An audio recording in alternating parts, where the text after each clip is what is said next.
A Negroni. I was going to say the same thing. Yeah. Bagliato. With Prosecco in it. Oh, stunning. Yeah.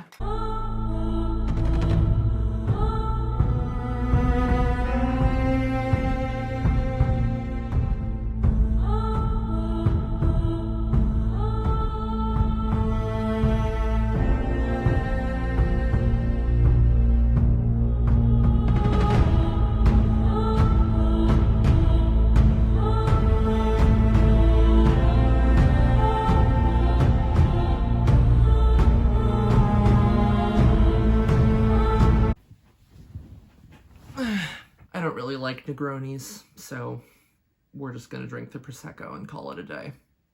Chapter 1. Princess Rhaenyra Targaryen. Uh-oh, I put the naughty word in the title. I hope I don't get swatted. HBO's House of the Dragon is quite good. It took the Game of Thrones franchise, which lay dead in the gutter after David Benioff and D.B. Weiss slaughtered it like a stray Stark, and reinvigorated it. Gone are the endless battles, gone is the utter disregard for character arcs, and gone is the endless commitment to subverting audience expectations.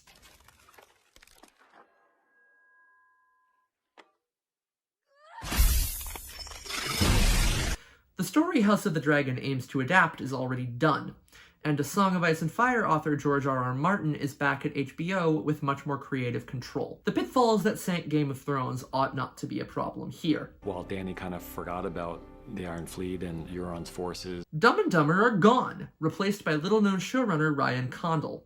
He was initially joined by Game of Thrones vet Miguel Sapochnik, who directed most of the big battle episodes, but Sapochnik left midway through the first season due to network drama. Condal is working much more closely with Martin than Ding and Dong did, and the third executive producer is Martin's manager. Clearly, fidelity to the text is an important part of the show. That being said, Condal and his writer's room haven't treated Martin's text as holy scripture. Changes are necessary in adaptation, especially given what Fire and Blood is as a book. It isn't formatted like the main A Song of Ice and Fire series. Rather, it's pitched as an in-universe history book, written by the Maesters of Westeros. As such, Fire and Blood is purposefully limited in scope and perspective, and you can't necessarily take what it tells you at face value. Maesters don't know everything, but that is not the case for the viewer. We see all, so there were a lot of gaps to fill in. A lot of the work in filling in those gaps comes down to the cast, who bear the responsibility of turning these near-mythical figures in the fake history book into real people, with personalities and needs and flaws. Casting director Kate James Rose had a hell of a job, not only needing to round out the traditional Martin cast of thousands, but needing to cast multiple actors for several important roles. Of the major characters featured in House of the Dragon, 9 are recast over the course of the season. Rhaenyra Targaryen, Alicent Hightower, Laena and Laenor Velaryon, Jace and Luke Velaryon, and Aegon, Helaena, and Aemond Targaryen. Condal and his writers made the choice to start the story of the Dance of the Dragons decades before the actual war began, and that necessitated seeing many of our core characters as children. Hell, the first scene of the series takes place when Rhaenyra, our de facto protagonist, is 4 years old. The show had a difficult task for its first season, needing to cover 20 years of background to establish why all these people are trying to kill each other in the first place. I like that they chose to start as far back as they did. While many of the events of the first season will seem pretty minor by the time we get to the highest highs of the dance, they're still vital for helping us understand the motivations behind the war. A family doesn't rip itself apart over nothing, especially not a family with as tight a stranglehold on power as the Targaryens circa 112 AC. At the start of the show, the dynasty is at its peak. It's been just over a century since Aegon the Conqueror came to Westeros, and it's been decades since the last war serious enough to involve much of the Seven Kingdoms. The unpleasantness that was King Viserys' succession is years in the rearview mirror at this point, and his wife is pregnant with what he hopes is a son to carry on his line. He has a teenage daughter, Rhaenyra,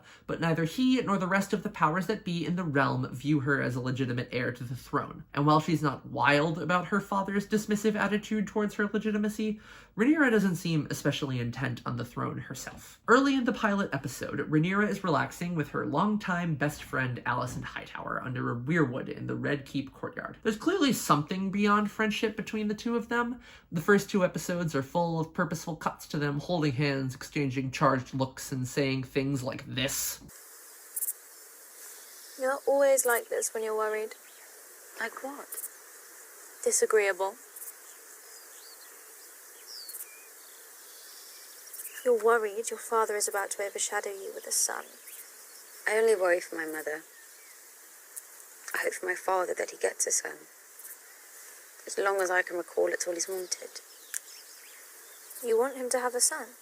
I want to fly with you on Dragonback, see the great wonders across the narrow sea and eat only cake.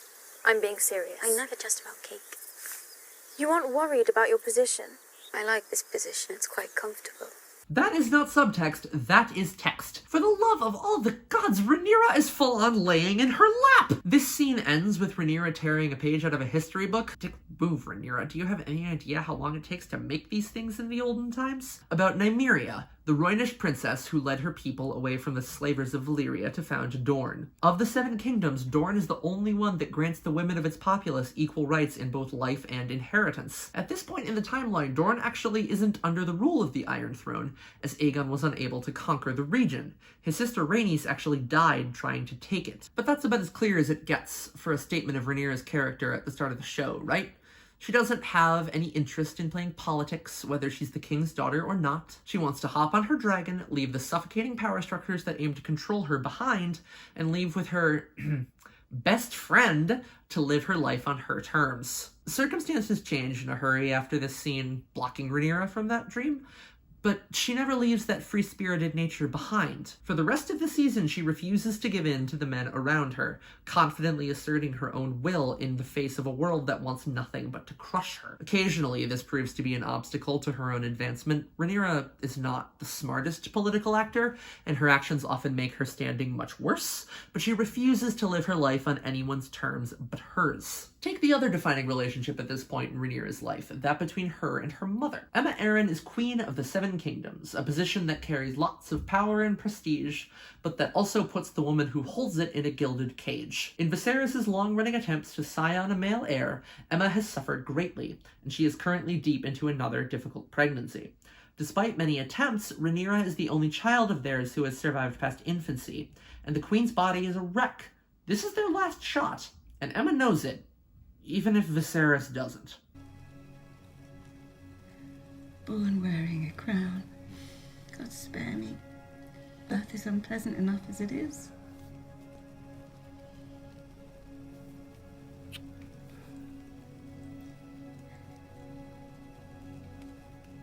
This is the last time, Viserys. I've lost one babe in the cradle. Had 2 stillbirths and 2 pregnancies ended well before their term. That's 5 in twice as many years. I know it is my duty to provide you an heir. And I'm sorry if I have failed you in that I am. But I've mourned all the dead children I can.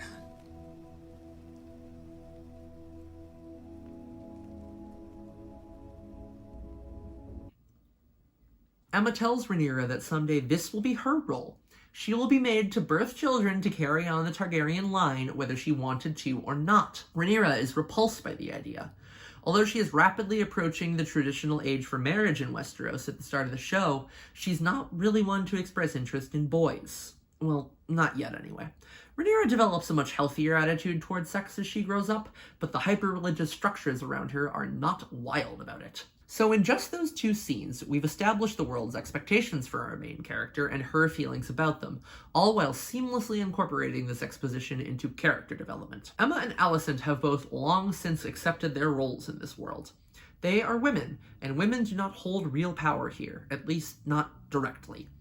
Viserys' cousin Rhaenys isn't called the Queen Who Never Was for no reason, after all. The princess says it herself in the 2nd episode. Here is the hard truth, which no one else has the heart to tell you. Men would sooner put the realm to the torch than see a woman ascend the Iron Throne. This issue of institutional sexism is a nebulous concept for Rhaenyra for the longest time. She's more or less allowed to live her life as she pleases, and her father does not treat her like she's going to have any grand role in the future of House Targaryen. Even if Aemma doesn't give birth to a son, Viserys' brother Daemon is in line to sit the throne and rule when the king's time comes. But then the birth goes wrong. About as wrong as it possibly could. Grand Maester Melos and Hand of the King Otto Hightower pull Viserys away from the definitely not premature tournament he threw to celebrate the son he did not yet have, to tell him that Aemma is going to die. Melos tells Viserys that his wife is already gone and there's no saving her, but that there is a way to save the child. All the king has to do is allow the maester to slice Aemma open and pull the infant out of her while she bleeds out on the bed, screaming and pleading for it to stop. Easy! There is a chance that we can save the child. A technique is taught at the Citadel which involves cutting directly into the wound to free the infant. But the resulting blood loss... 7 house Melos. And Viserys, desperate for a male heir to do his royal duty, agrees. He doesn't even tell Aemma, let alone ask for her consent. All this stupid, ineffectual doofus can say is... They're going to bring the babe out now. And that's it. That's the last thing Aemma Arryn hears before she's pinned down and brutally murdered for the sake of a child that immediately dies anyway. Now, there's plenty to be said about the circumstances surrounding Aemma and Balon's deaths. That Viserys only thinks she's dying because Melos says she is, that the Maesters and House Hightower have a history of collaboration, and that the death of Viserys as queen gives Otto a legendary opportunity to advance his house's position.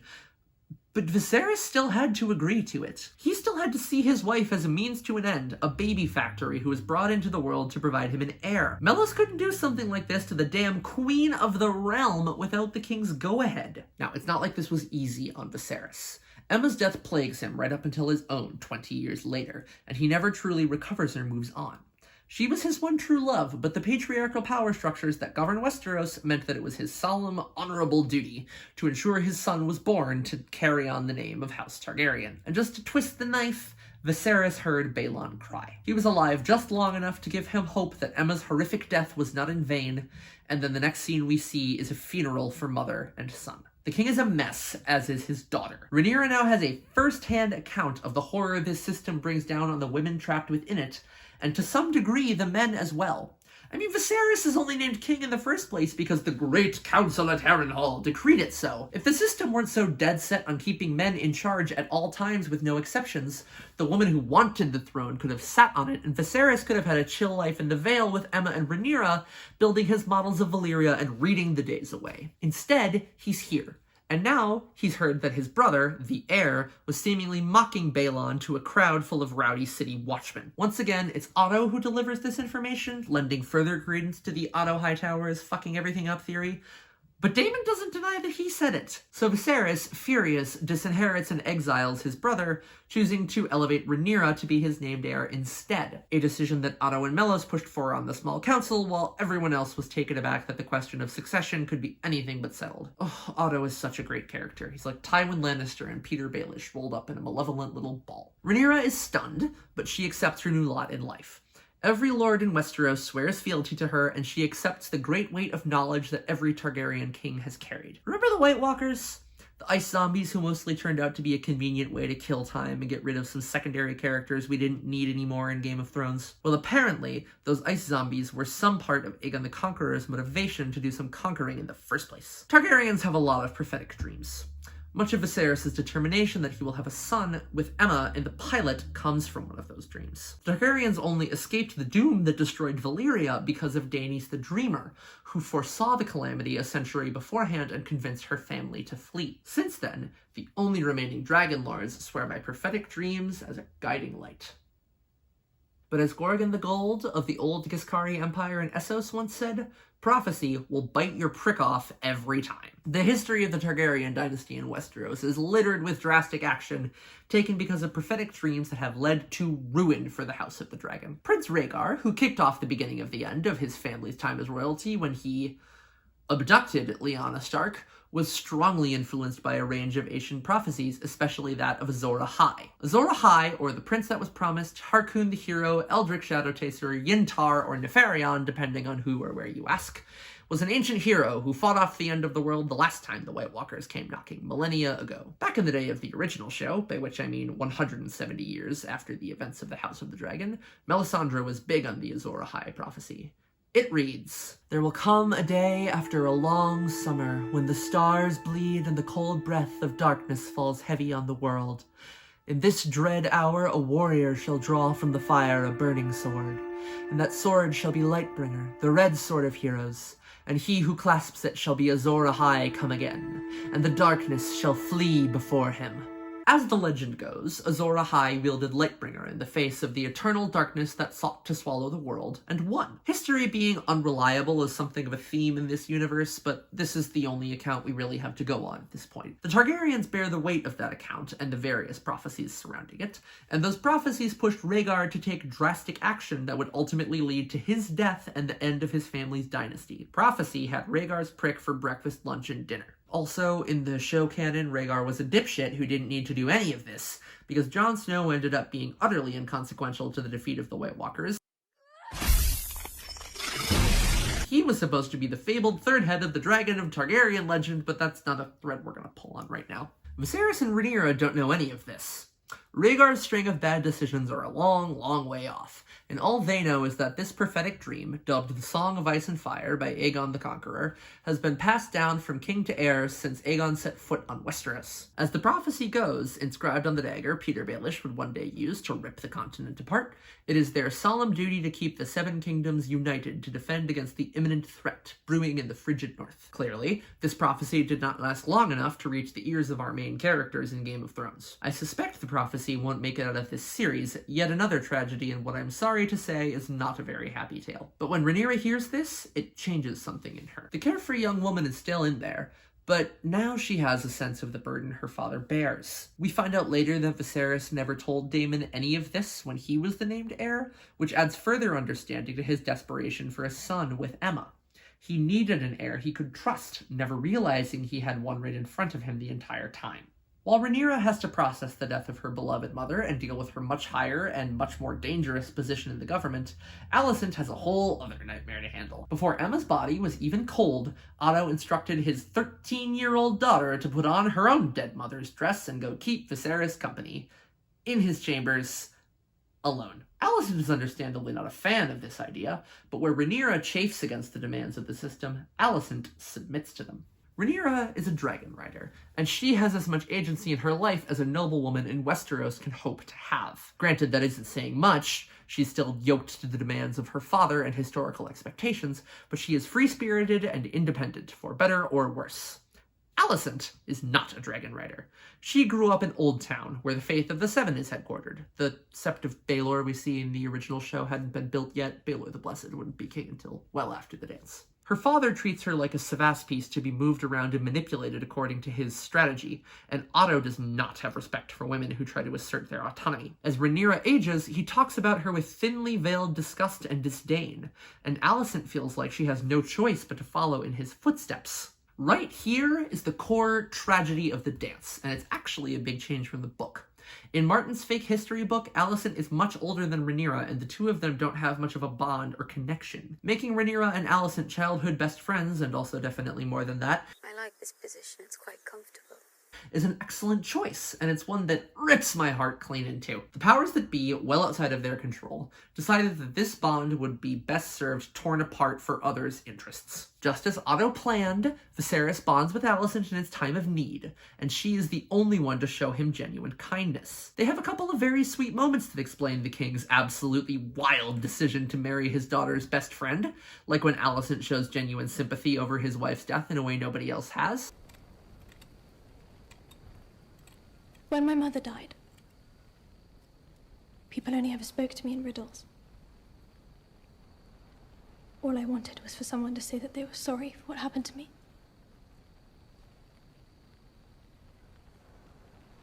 I'm very sorry, Your Grace. So Alicent Hightower grins and bears it, and she does what she can to make the best of her situation. She tries to maintain her connection with Rhaenyra, but the heir is furious that Alicent never so much as told her she and Viserys were spending time together and freezes her out. Oh my god! Oh my god! No! Okay.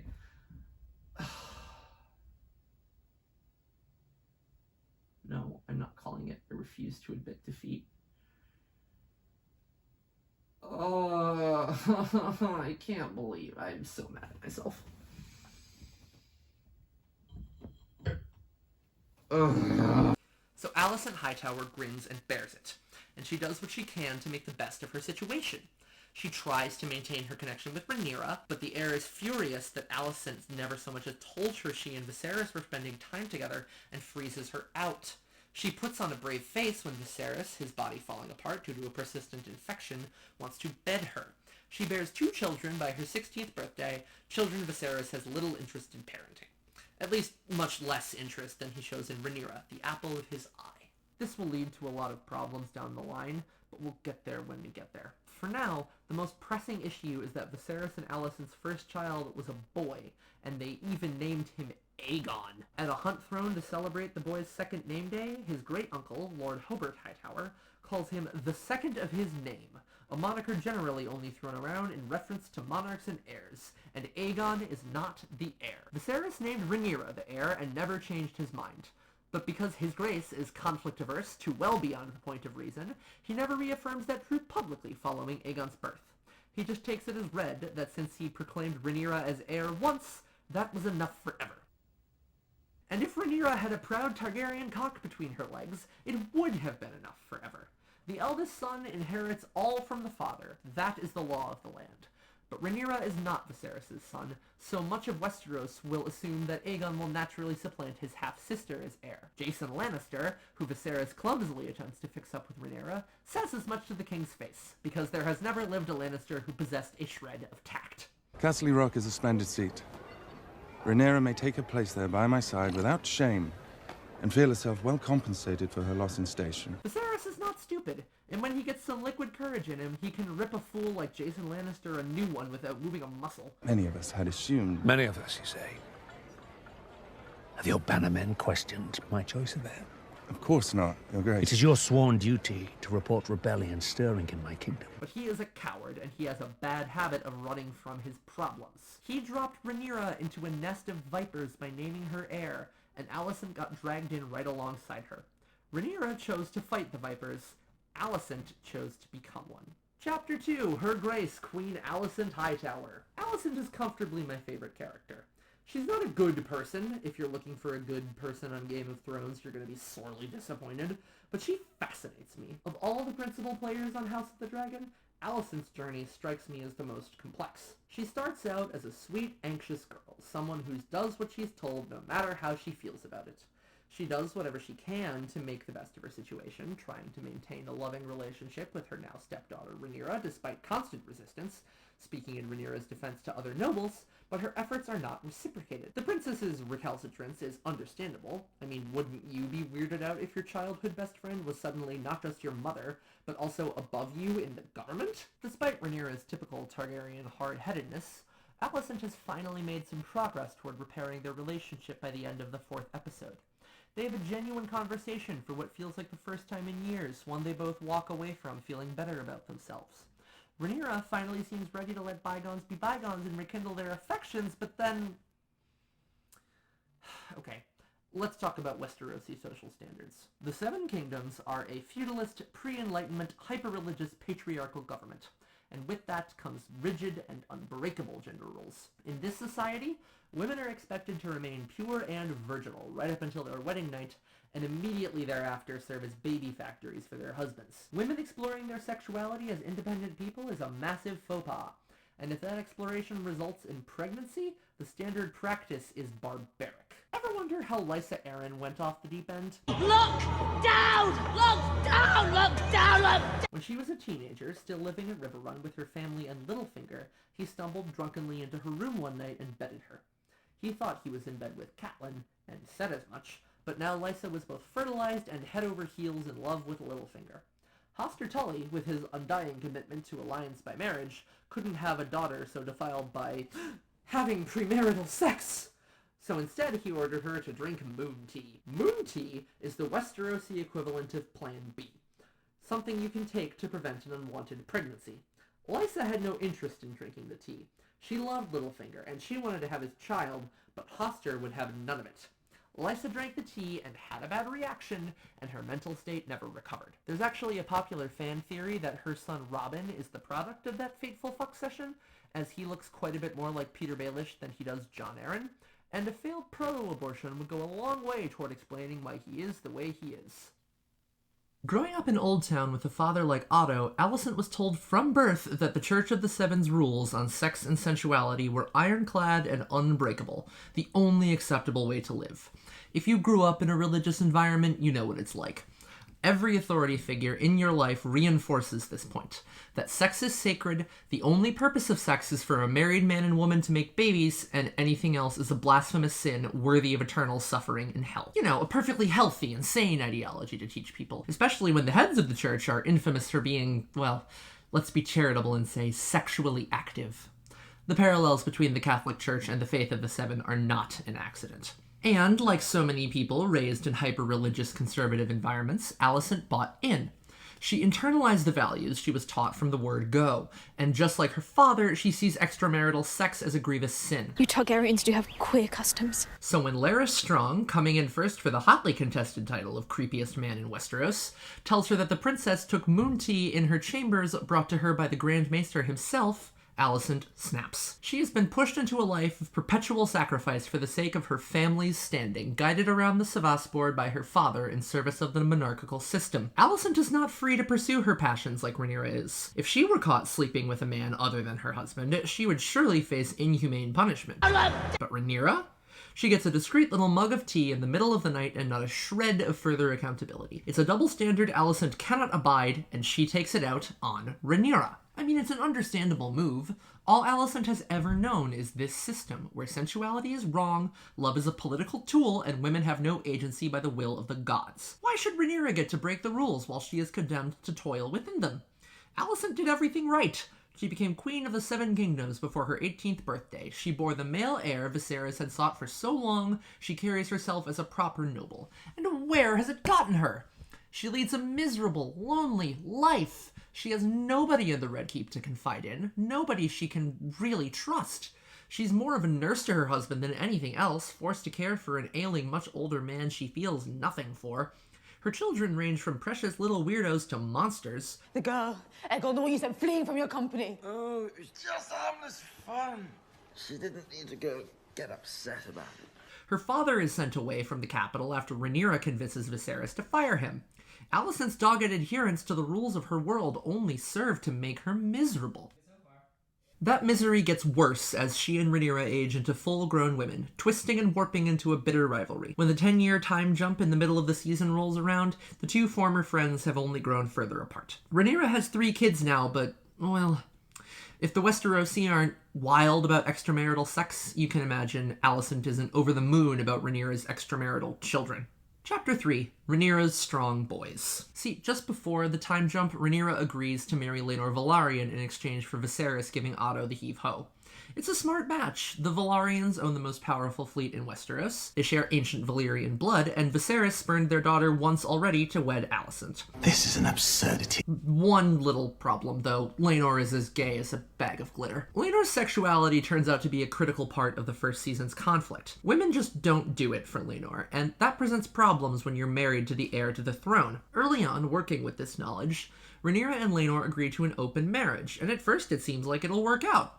Laenor has his adorable boyfriend, Joffrey Lonmouth, and Rhaenyra is just coming off of her first time with her sworn sword, Sir Criston Cole. They agree to do their duty as stipulated by their positions and sign on an heir while presenting as a loving married couple to the public. But as is so common in Westeros, shit goes sideways in a hurry. After throwing a hissy fit because the heir to the throne doesn't want to run away to Essos with him after one night in bed together, so you want me to be your whore?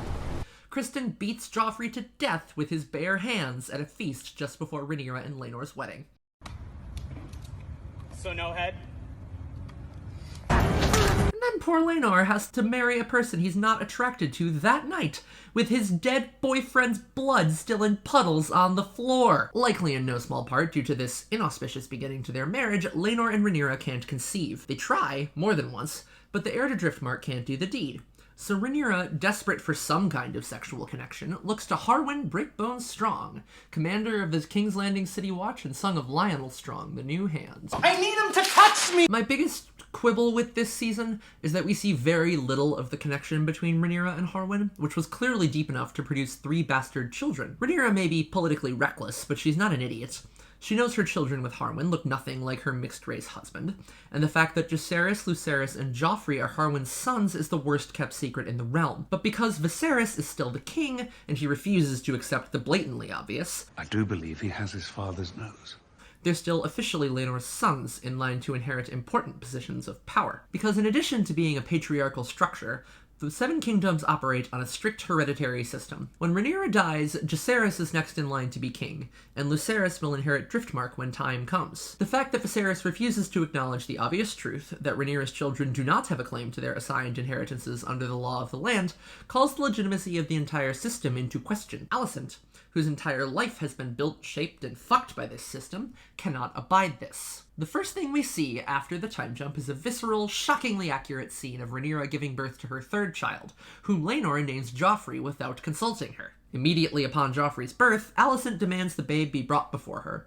All of Rhaenyra's nurses and midwives plead for her to stay in bed and recover from the grueling birth, but she will have none of it. She takes her new baby and goes on a long, painful walk through court to bring Joffrey before her grace. It's a flagrant power move by the queen, who is more or less running the country, with Viserys' health getting worse by the day. Viserys' refusal to acknowledge Rhaenyra's children as bastards just about breaks Alicent. She sees it as an utter disregard for the sacred rules of their realm, and she lays the blame for that at Rhaenyra and Viserys' feet rather than blaming the system itself. If a governing system is jeopardized to the point of civil war by children being born outside of a marriage, maybe the governing system is at fault here?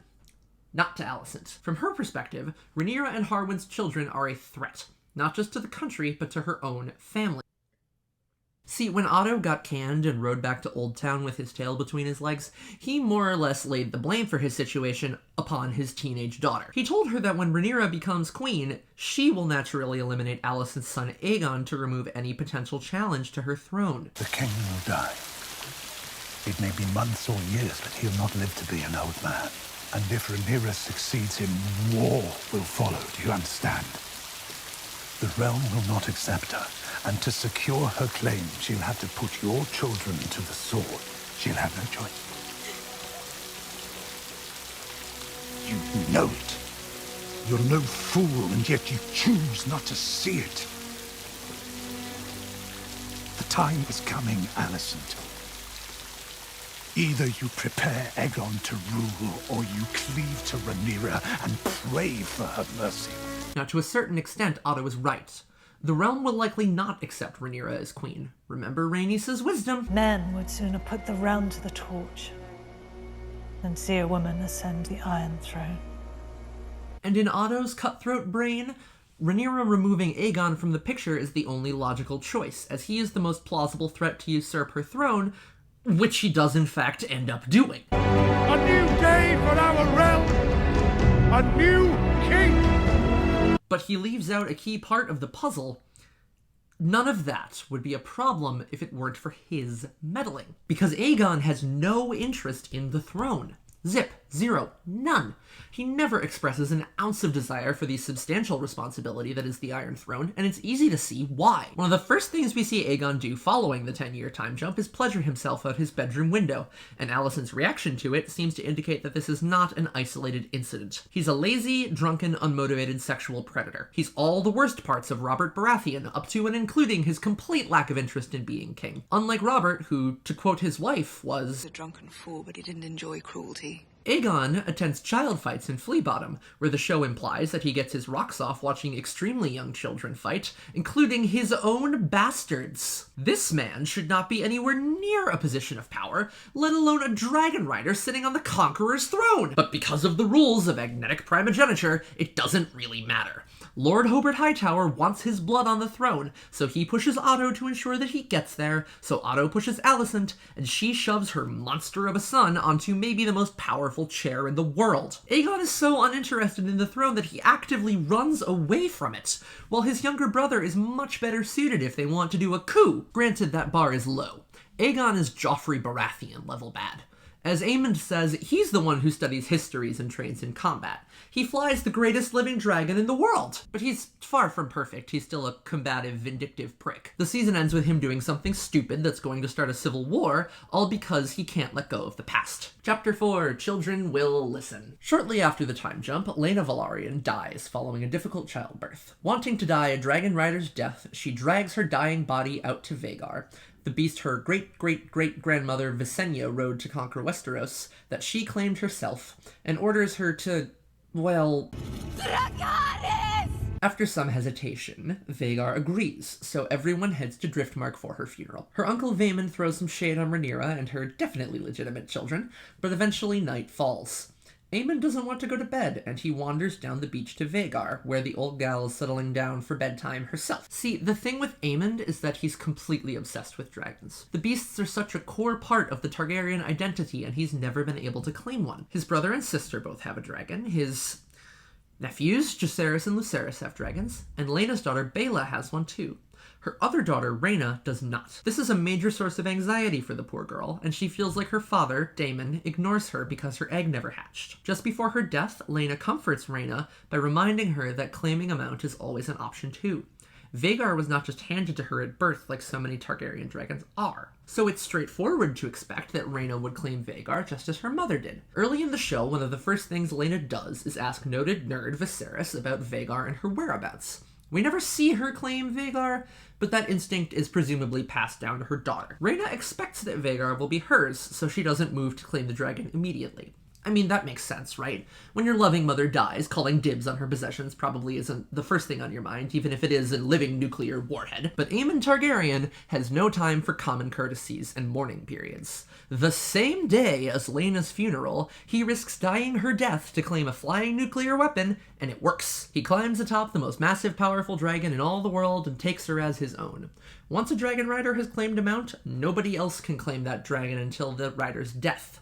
And Rhaena is pissed. She wakes up Baela, Jace, and Luke, and they race down to confront Aemond, where they accuse him of stealing Laena's dragon. Aemond points out that Laena's dead, leaving the ancient dragon up for grabs. I mean, he does have a point. There is no history of dragons passing down to their riders' children. Once a dragon rider dies, their mount is fair game. Aemond was pretty insensitive to claim Laena's dragon just hours after she was laid to rest, but she didn't break any rules or violate some sacred Velaryon birthright. He saw his opportunity to finally have a dragon, to finally feel like he belonged in his family, and he took it. In the ensuing brawl, Aemond brandishes a rock with seemingly lethal intent and calls Luke and Jace bastards. Luke pulls out a knife. Aemond stands above Jace with the rock raised, inches away from killing him. Jace throws sand in his face trying to distract him, and then Luke cuts out his fucking eye. This brawl, right here, between 5 preteens, is where the dance begins. The family was clearly not in a good place before Aemond claimed Vhagar, but they weren't unstoppably careening toward war. But thanks to their parents and grandparents constantly demonstrating what a massive gulf there is between them,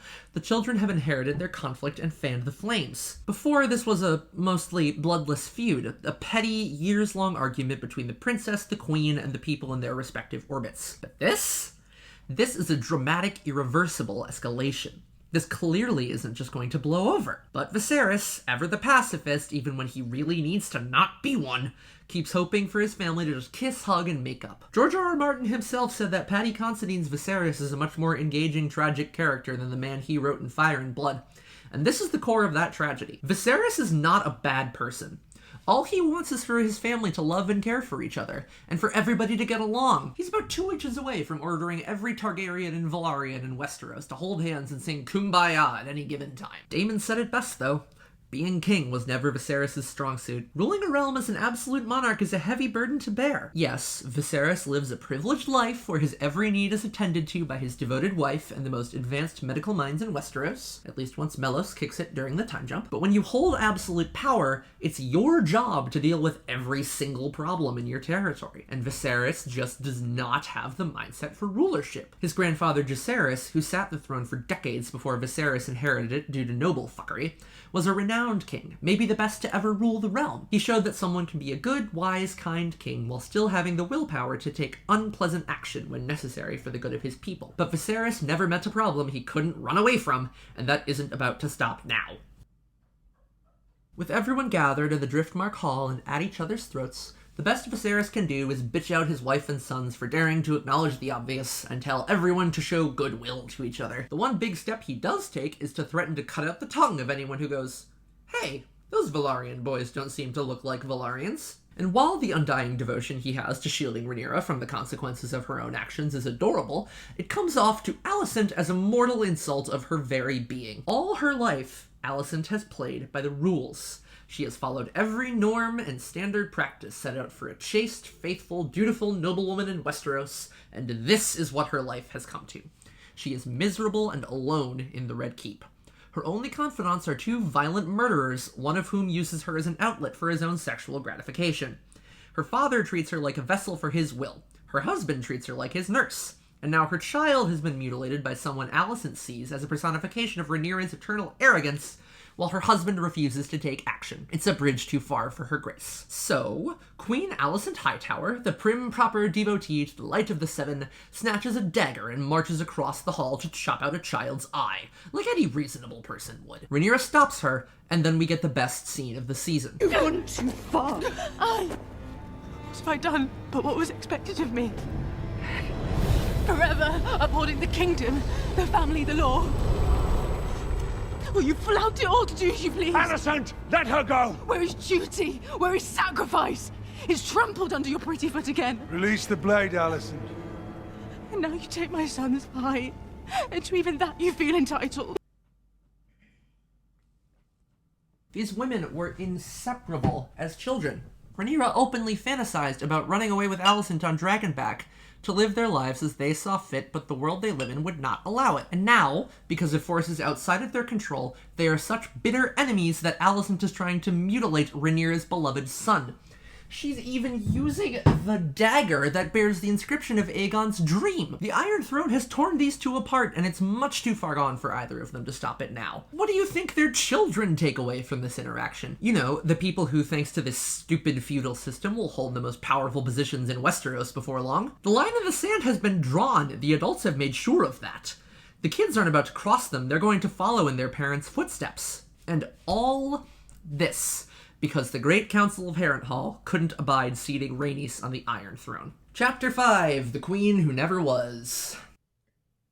Princess Rhaenys Targaryen would have made a great monarch.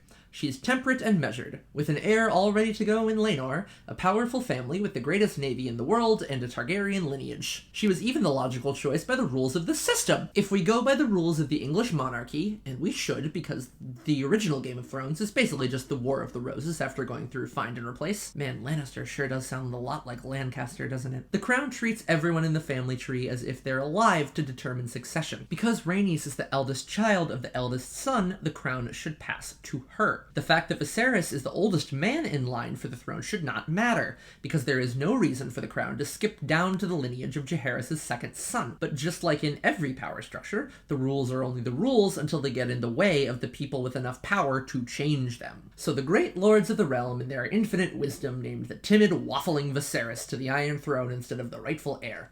And we got this whole mess as a result. To give them the shred of credit they deserve, there was no reason to believe Viserys wouldn't have a son with Aemma, but they did know he didn't have one, while Rhaenys offered a much more steady line of succession and didn't have the somewhat psychotic rogue Prince Daemon sitting there to be heir. The Great Council knew full well what kind of person Daemon was, and they chose to make Viserys the king with the knowledge that someone like him would immediately become the heir. Not only was Rhaenys the correct choice by the rules of the monarchy, she was the smarter choice for the long-term stability of the realm.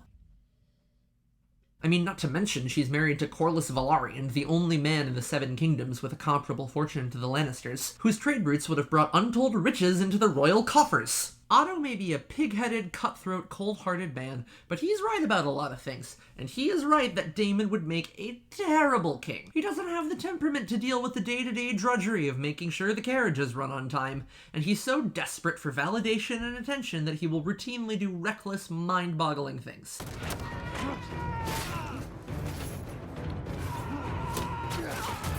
When we first meet Daemon, he's sitting pretty on his brother's throne, and then later that episode he's mutilating commoners in what he claims is a crackdown on a crime-infested King's Landing. Police brutality, famously a hallmark of someone who should be in charge of a whole country.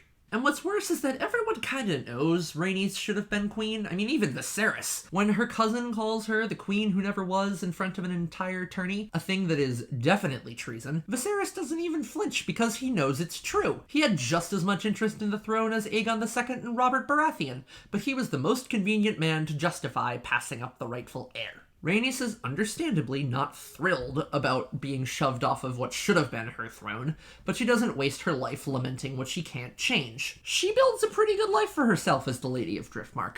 She has 2 children she loves and a husband who cares for her. She would have been perfectly content to avoid the drama around the Iron Throne for the rest of her life, but her husband is another matter entirely. Our worth is not given. It must be made. Corlys Velaryon is a ceaselessly ambitious and driven man. It served him well. Driftmark is the power center that it is because of Corlys's work to build it as such. He is not some son of a great man. He built House Velaryon up from an insignificant group of Valyrian refugees into one of the Crown's most pivotal allies. At the start of the series, Corlys serves on Viserys' small council as his master of ships, and he's one of the most powerful men in the realm. However, being one of the most powerful men in the realm will not do for Lord Corlys. He is still, understandably, bitter about his wife getting punted out of the line of succession, as his role as king consort would have put his heirs in line for the throne. And Corlys tells us in no uncertain terms how he views the life he lives. What is this brief mortal life, if not the pursuit of legacy? So, in an attempt to secure this legacy for House Velaryon that the Great Council denied him, Corlys makes big moves. He tries to marry his then 12-year-old daughter off to Viserys, and then she ends up with Daemon instead, which is, I suppose, close enough. He successfully marries his gay son off to the heir, and leaves his blood in line for positions of great power. Unfortunately for Corlys and Rhaenys, this also means their children are directly in the line of fire. Laena's marriage with Daemon produces 2 girls, and then she dies trying to bring a 3rd child into the world. The night after her funeral, they find a charred body in the fireplace of their hall that, as far as they know, was Laenor. I mean, it isn't. He fled to Essos with his boyfriend, but his parents don't know that. Their deaths cause a rift in Rhaenys and Corlys' marriage that takes 6 years to heal, as he refuses to admit his culpability in their deaths and goes off to war in the Stepstones to avoid reckoning with the consequences of his actions. Ambition is the Velaryon Achilles' heel. Corlys' brother Vaemond is not happy that Rhaenyra's bastard son will inherit Driftmark ahead of him. By the 8th episode, Viserys is at death's door and constantly dosed up on the Westerosi equivalent of opium to dull the pain. As such, Otto and Alicent are running the show in the Red Keep, and Vaemond knows full well that he can plead his case to them and win the Driftwood throne. So he does that, and Rhaenyra and Daemon have to come before the Hightowers and participate in a decision they know they have 0 chance of winning. But this is the day Viserys pushes aside his milk of the poppy and comes to sit the throne, and he smacks down the 2nd Velaryon son with authority. He regards Driftmark as a settled succession, and has no patience for Vaemond making such a massive reach for power. He isn't necessarily wrong. Rhaenyra's sons are clearly not Velaryon, and Viserys is seemingly the only person in King's Landing unwilling to admit it, but Viserys is the Lord of the 7 Kingdoms. What he says goes, and he says Lucerys will inherit Driftmark. Shortly before Alicent tries to chop out Luke's eye, Viserys says that anyone else who publicly questions the legitimacy of Jace, Luke, and Joffrey will lose their tongue. Vaemond's not an idiot. He knows that even though Viserys is a waffling coward, he is fiercely protective of Rhaenyra. But he doesn't care. To him, this is a flagrant miscarriage of justice. His family home will fall out of his family line to a Riverlands bastard who hardly knows how to sail, and he will not let that pass without protest. Her children are bastards! And she is a whore. Now this is a comically bad idea. The best case scenario here is that he loses his tongue. He just called the heir to the throne a whore in front of the most powerful people in Westeros, and Viserys immediately brandishes his dagger. But before he gets a chance to follow through on his threat, Daemon pulls out Darksister and chops Vaemond's head in half without another word. He can keep his tongue. When Corlys finds out his brother was murdered, he isn't even angry, not really. He recognizes now that so much of his family is gone that all the Velaryon ambition has wrought is ruin and tragedy. Corlys Velaryon built his house into a significant power off of his ambition, but then he kept pushing and pushing until his house broke. And now, because of his ambitions, his family is firmly tied to Rhaenyra's claim, which is in serious jeopardy.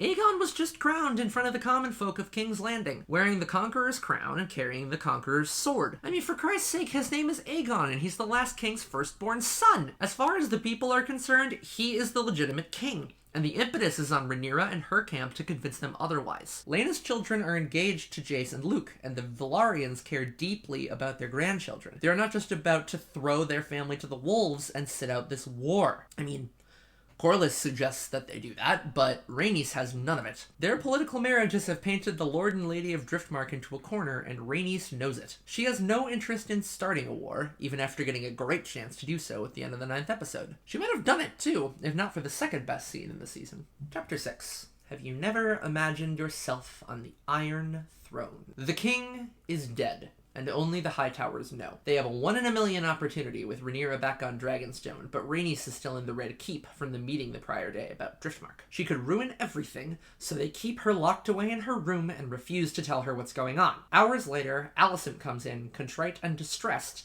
and Rhaenys immediately figures it out. The king.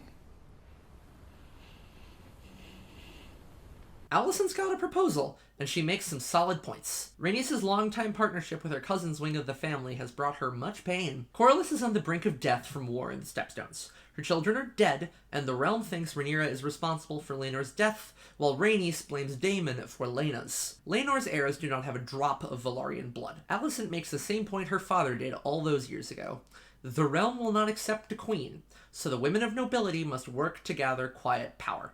They will not sit the throne, but they can guide the men who do so. Why not do it together? All her life, Alicent Hightower has played by the rules. She married the king as a young teenager and bore him 3 healthy children, carried the light of the 7 and did whatever she could to carry out the wishes of her father. She only found out that morning that the small council has conspired to sit Aegon on the throne without looping her in for years, and she feels powerless.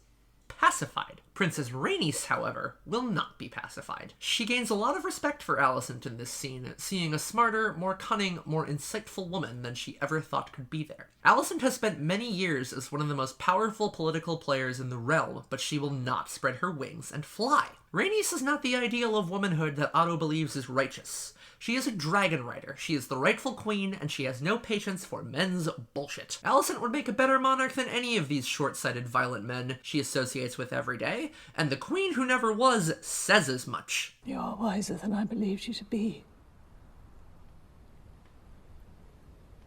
Alicent Hightower. A true queen counts the cost to her people. And yet you toil still in service to men. Your father, your husband, your son. You desire not to be free, but to make a window in the wall of your prison. Have you never imagined yourself on the Iron Throne? Alicent is so stunned by this remark that she can't even respond. I mean, she hasn't. Not really. Her father, her closest associates, and all of her lived experience have told her that a woman cannot sit the throne, and she believes them. But gods, things would be different if they could. Rhaenys Targaryen is not the indecisive pacifist that her cousin is, and we never would have had a succession crisis in the first place if Laenor was the heir. But at the same time, Rhaenys is not a warmonger, and she would not be so gung-ho to plunge the realm into a deadly conflict. Neither would Alicent. The men angling for power and influence on House of the Dragon, Otto, Daemon, the Lannister twins, Criston Cole, Corlys Velaryon, they all see wanton bloodshed as the only path to the top. They've spent their entire lives being told and telling others that killing and violence is the way. When Daemon finds out his brother is dead and that Aegon sits the throne, his first instinct is to claim that Alicent murdered him and rush off to return the favor. The 3 queens are the only thing standing between Westeros and fire and blood. If Otto had his way, Rhaenyra and her family would have been put to the sword the moment Viserys breathed his last. In his view, there is no room for peace or compromise. War is the only way for his family to anchor their position in the royal succession. The senseless murder of thousands of commoners with many, many dragons involved is the path to the top. Nothing else. Here we see the violence inherent in the system. Help, help, a fucking dragon is burning my house down. Might makes right as a system of governance is a travesty, whether in Westeros or Western Europe.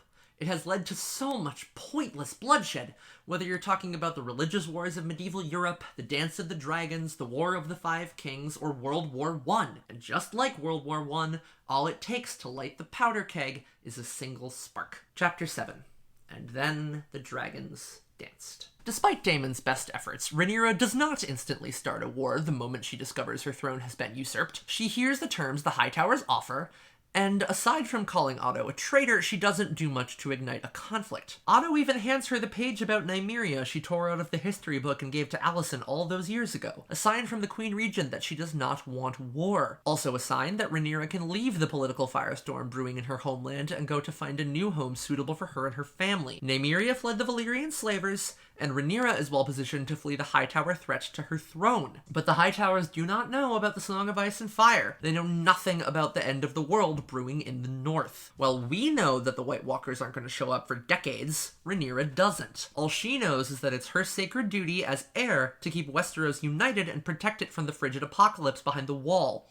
And she can't just walk away. So, she launches into diplomatic efforts instead. She sends her sons out to entreaty with some of the great houses. Jace goes up to Winterfell to talk to the young Cregan Stark, hitting the Vale along the way, while Luke takes the shorter journey to Storm's End. She reasons that since the Baratheons are closer, it'll be safer for her younger, more reserved son.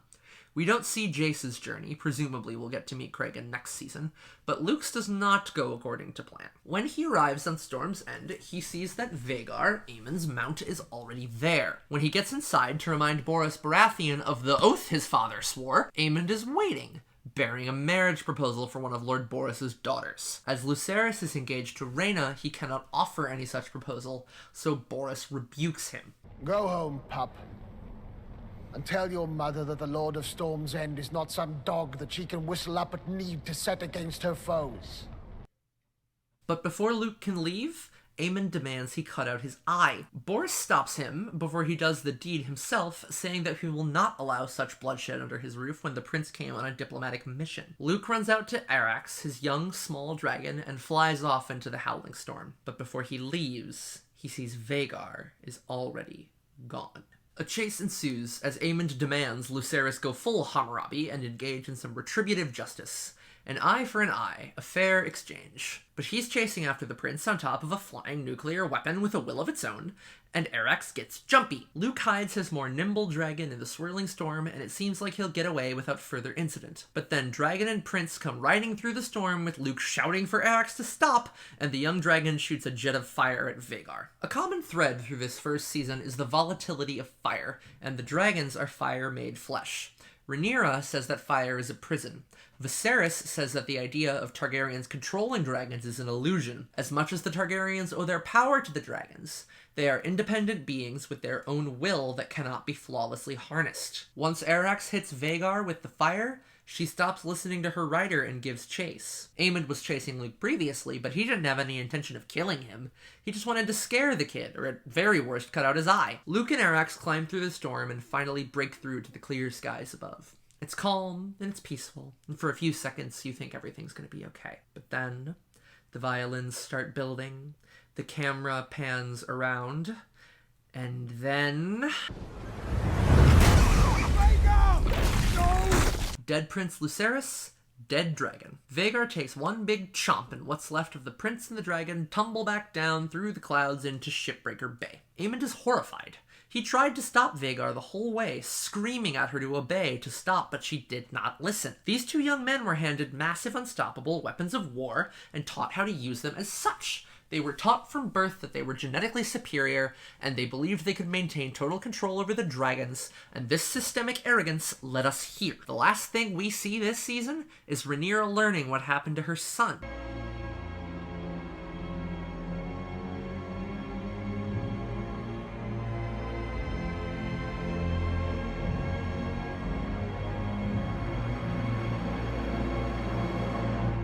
In the book, Rhaenyra Targaryen is not the good-hearted, measured, generally anti-war force she is in House of the Dragon. She is much more a fire and blood Targaryen, but now that her beloved son is dead at the hands of the Hightowers, that temperate, measured personality may be out the damn window, because Rhaenyra's faction has quite a few dragons at its disposal. Odds are they'll have the Oh my god! The whore North. That sure is what I said. Odds are they'll have the whole North at their disposal too, as Starks aren't one to take sacred oaths of fealty lightly. She wanted to broker peace as best she could before lighting Westeros on fire atop Syrax, but now her son is dead. As far as she knows, he was murdered in cold blood on a diplomatic mission by the child of her enemies in a brutal revenge killing.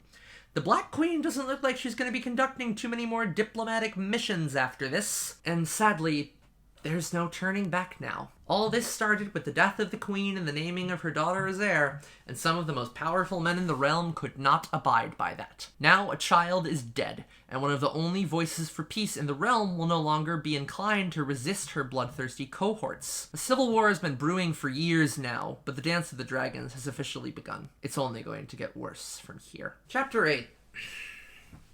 A Man's World. I'm not going to go into what happens next because if you haven't read the books, it's best to experience this story unspoiled. But rest assured that this tale does not have an especially happy ending. A lot of your faves are going to die horrific deaths over the course of this war. And it didn't have to be this way. Even after the Great Council passed over the rightful monarch, it really didn't have to be this way. Viserys did have a child, just not a male one. He made it clear his daughter was the heir, and although he could have been a bit more authoritative about it publicly, he never wavered from that position. But because Rhaenyra was a girl, her place in the line of succession was seen as a threat to the monarchical system, so it set various power structures in motion to deny her the throne. Well, let's talk about those power structures. I keep going on about how the Seven Kingdoms are a hereditary patriarchal monarchy, and it follows that system to a T. The king has ultimate power, and the lords beneath him have largely unchecked power over the people in their lands.